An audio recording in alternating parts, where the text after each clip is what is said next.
Une très bonne question, quelle Bible choisir et surtout d'où vient la Bible? Alors je vais être très direct, tous ceux qui adorent débattre sur la Bible de Jérusalem est meilleure que la Louis II, qui est meilleure que la traduction œcuménique, qui est meilleure que la Martin, l'Osterwald, etc. La plupart du temps, quand tu creuses ces gens-là, ne sont pas fichus de lire toute la Bible une fois dans leur vie. Et pour compenser leur profonde ignorance des Écritures, ils se cachent derrière des débats sans fin qui font toujours plus avancer dans l'impiété, comme nous dit l'apôtre Paul à Timothée.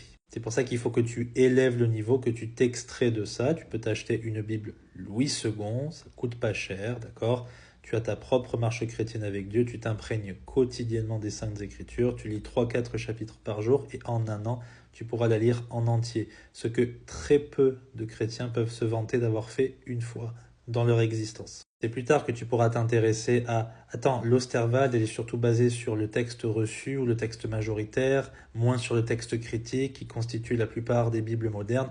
Ça, ce n'est pas fondamental au début de ta marche chrétienne. Maintenant, d'où vient la Bible? Eh bien, je vais résumer. Ma réponse n'est en aucun cas exhaustive. Tu vas toujours avoir un catho ou un orthodoxe qui sort de nulle part sur les réseaux ou même dans ta vie, derrière un buisson. Tu te dis, mais qu'est-ce qu'il fout là? Et il va te répondre, c'est nous qui vous avons donné la Bible. Et dans un sens, ils ont raison, sauf que la plupart du temps, ils pervertissent le terme catholique en catholique romain papiste avec tous les développements séculaires. Ce n'est absolument pas ce qu'on entend par catholique, par Église universelle, nous protestants.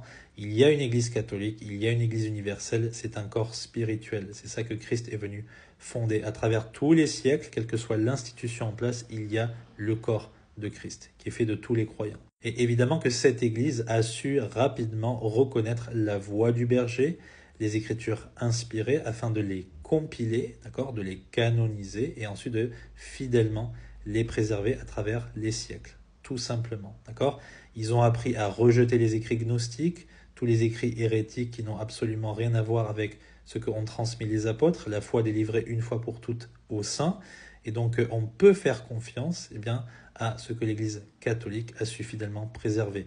Maintenant, est-ce qu'il y a 66 livres ou 73 livres? Évidemment que ce sont les protestants qui ont raison, parce que les protestants s'alignent évidemment sur quoi? Sur la tradition juive, puisque c'est à eux que Dieu a confié ces oracles. On a confiance dans le canon que les Juifs nous ont livré, qui est 39 livres inspirés. J'espère que c'est clair pour toi, que Dieu te bénisse.